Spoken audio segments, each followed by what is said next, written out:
আগায় বসি, সামনের ফাঁকা জায়গা আছে, মুরব্বী আগায় বসেন। লা ইলাহা লা ইলাহা লা ইলাহা ইল্লাল্লাহু আলহামদুলিল্লাহ। মহিলা প্যান্ডেলে জায়গা হচ্ছে না, এটা কি শুকরিয়া আদায় করবেন না? জোরে বলেন আলহামদুলিল্লাহ। তার মানে মা বোনরাও কোরআনের প্রেমিক আছে না নাই? অবশ্যই আছে। তো মা বোনদেরকে আমি বলবো, আপনারা একটু চাপাচাপি করে বসেন, ঠান্ডার দিন, একটু গরমও ধরবে এবং আলোচনা শুনতে মজাও লাগবে, ঠিক কিনা বলেন? তো আল্লাহ পাক রব্বুল আলামিন আমাদের সকলকে কবুল করুক, সকলে বলে আমিন। তো আল্লাহ পাক রব্বুল আলামিন কোরআনের মধ্যে বলেন, ইউতিল হিকমাতা মান ইয়াশা ওয়া মান ইউতাল হিকমাতা ফাকাদ উতিয়া খায়রান কাসীরা ওয়া মা ইয়াযাক্কারু ইল্লা উলুল আলবাব। এই আয়াতের মধ্যে মহান রব্বি করিম বান্দাদেরকে বলতেছেন, রে বান্দা, ইউতিল হিকমাতা মান ইয়াশা, এই কোরআনের জ্ঞান, আমার জ্ঞান, আমার আদেশগুলো, আমার উপদেশগুলো, আমার কথাগুলো, আমার আইনগুলো, আমার বিধানগুলো আমি কাকে দান করব? ইউতিল হিকমাতা মান ইয়াশা, আমার ইচ্ছা যাকে আমি তাকেই দান করব। বলেন সুবহানাল্লাহ।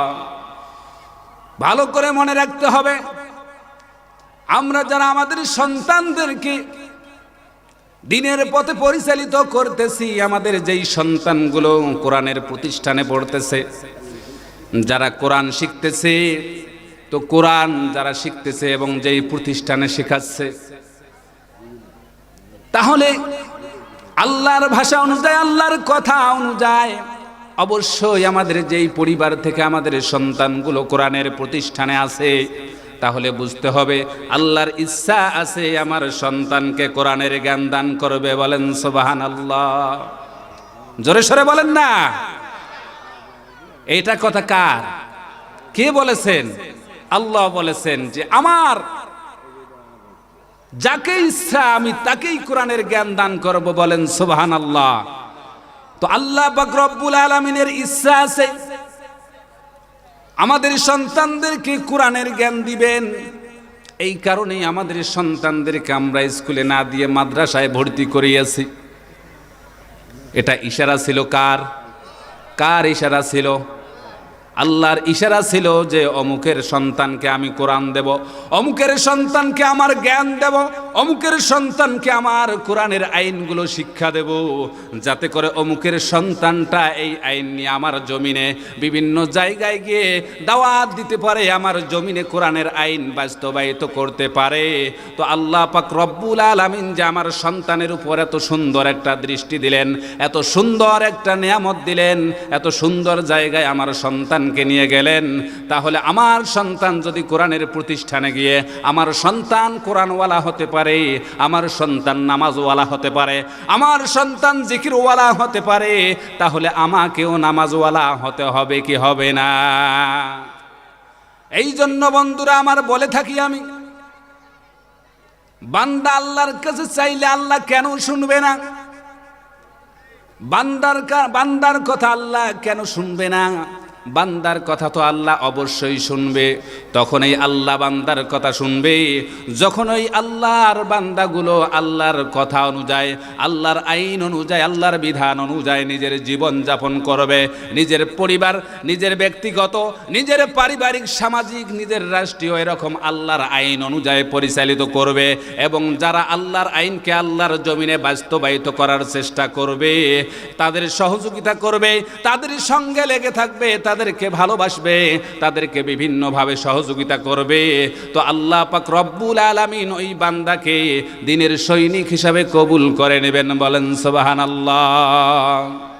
এই জন্য আসুন, পৃথিবীর বুকে যত ষড়যন্ত্র হয়েছে, যত কিছু হয়েছে কোরআনের বিরুদ্ধে, যারাই কোরআনের বিরোধিতা করেছে, কোরআনওয়ালাদের বিরোধিতা করেছে, তাদেরকেই আল্লাহ পাক রব্বুল আলামিন পৃথিবীর জমিনের মধ্যে এমন লাঞ্ছিত করেছেন, অপমানিত করেছেন, যেটা আমাদের বাংলাদেশে কিছুদিন আগেই হয়ে গেছে।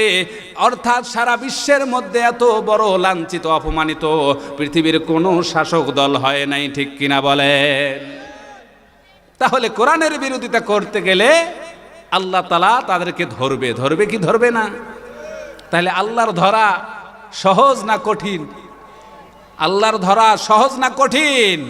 তো আল্লাহ তাআলা যদি কঠিন ভাবে ধরেন, তার কারণ আল্লাহ পাক রব্বুল আলামিন বলেন, লা ইন শাকারতুম লাযিদান্নাকুম ওয়া লা ইন কাফারতুম ইন্না আযাবি লাশাদীদ। আল্লাহ পাক রব্বুল আলামিন সুন্দর করে বলে দেন, রে বান্দা, আমি তোমাকে নিয়ামত দিলাম, তোমার সুন্দর একটা দেহ গঠন দিলাম, এত সুন্দর করে তোমার বডিটাকে তৈরি করলাম। শুধু তাই নয়, তোমার এই মুখমণ্ডলটুকু আমার কুদরতি হাত দিয়ে মোলায়েম করে সুন্দর করে আমি তৈরি করলাম, সৃষ্টি করলাম, আদর করে যত্ন করে। তোমার চেহারাটার মধ্যে সৌন্দর্য দিলাম। তোমার সন্তান যখন তোমাকে দেখে, তোমার সন্তানের কলিজা জুড়িয়ে যায়। তোমার মা যখন তোমাকে দেখে, তোমার কলিজা জুড়িয়ে যায়। তোমার আত্মীয় স্বজন যখন তোমাকে, তোমার চেহারাটা দেখে, তখন তোমার আত্মীয় স্বজনের কলিজা ঠান্ডা হয়ে যায়। রে বান্দা, তোমার এই চেহারার মধ্যে আমি কিছু অঙ্গ প্রত্যঙ্গগুলো দিলাম, এই অঙ্গ প্রত্যঙ্গগুলোর উপরে আমি কিছু হুকুম জারি করলাম। তার মধ্য থেকে তোমার এই জবান দিলাম আমি, তোমার এই জবান দিয়ে আমার কালামে পাক তেলাওয়াত করবে, তোমার এই জবান দিয়ে মানুষকে সৎ কাজের আদেশ করবে, তোমার এই জবান দিয়ে মানুষকে অসৎ কাজ থেকে নিষেধ করবে। রে বান্দা, আর আমি যেই নিয়ামত দিয়েছি, ওই নিয়ামতগুলো অনুযায়ী যদি তুমি চলতে পারো, জীবন যাপন করতে পারো, রে বান্দা, তাহলে আমি আল্লাহ পাক রব্বুল আলামিন তোমার নিয়ামতের মধ্যে অগণিত অগণিত অগণিত অগণিত নিয়ামত দান করব এবং ভরপুর করে দেব, যা তুমি নিয়ে শেষ করতে পারবে না। বলেন সুবহানাল্লাহ। তাহলে আল্লাহর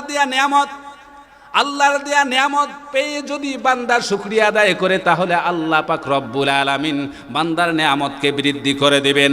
আর আল্লাহ পাক রব্বুল আলামিন বলেন, রে বান্দা, তুমি যদি আমার নিয়ামত পেয়ে যদি তুমি আমার আইন অনুযায়ী না চলো, তুমি যদি আমার নিয়ামত পেয়ে আমার আইনওয়ালাদের সঙ্গে না থাকো, তুমি যদি আমার নিয়ামত পেয়ে আমার জমিনে গাদ্দারি করো, তুমি যদি আমার নিয়ামত উপভোগ করে তুমি যদি জালেমদের সঙ্গে থাকো, তুমি যদি আমার নিয়ামত পেয়ে জালেমদের আইন নিয়ে তুমি তোমার সময় ব্যয় করো, তোমার জীবন দাও, তোমার সম্পদকে ব্যয় করো, তুমি তাদের পিছে ঘোরাফেরা করো, তোমাকে আমি নিয়ামত দিলাম আমার শুকরিয়া আদায় করার জন্য, আর আমার শুকরিয়া আদায় করবে আমার আইনগুলো মেনে, আমার নিয়ামত উপভোগ করে। তুমি যদি আমার আইন মোতাবেক না চলো আর আমার আইন মোতাবেক তুমি শুকরিয়া আদায় না করো, তাহলে আমি আল্লাহ পাক রব্বুল আলামিন তোমাদের নিয়ামত ছিনিয়ে নেব। বলেন নাউজুবিল্লাহ।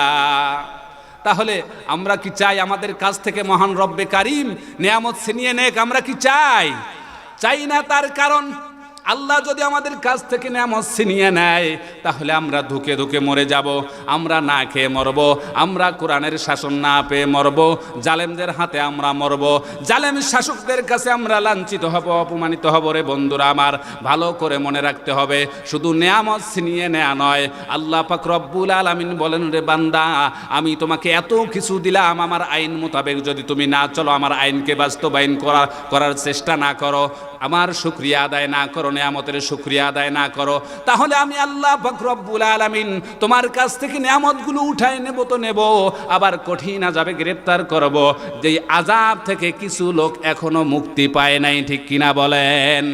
যত নিয়ামত পেয়ে তারা এরকম নাশুকুর করেছে, এবং আল্লাহর নিয়ামত পেয়ে তারা যেভাবে জালেমগিরি করেছে, তারা যেভাবে জুলুম নির্যাতন করেছে, কোরআনওয়ালাদেরকে অপমানিত করেছে, আল্লাহর জমিনে আল্লাহর আইনকে তারা নিভানোর জন্য চেষ্টা করেছে, তো আল্লাহ পাক রব্বুল আলামিন তাদেরকে এমন ভাবে কঠিন ভাবে গ্রেফতার করেছে, যেই গ্রেফতারটা আল্লাহ পাক রব্বুল আলামিন এতদিন আমাদের কাছ থেকে লুকায় রেখেছেন। কিন্তু যখনই আল্লাহ পাক রব্বুল আলামিন তাদেরকে ধরলেন, ধরার সঙ্গে সঙ্গে যত গোপন তত্ত্ব ছিল সব কিছু ফাঁস হয়ে যাচ্ছে। ঠিক কিনা বলেন?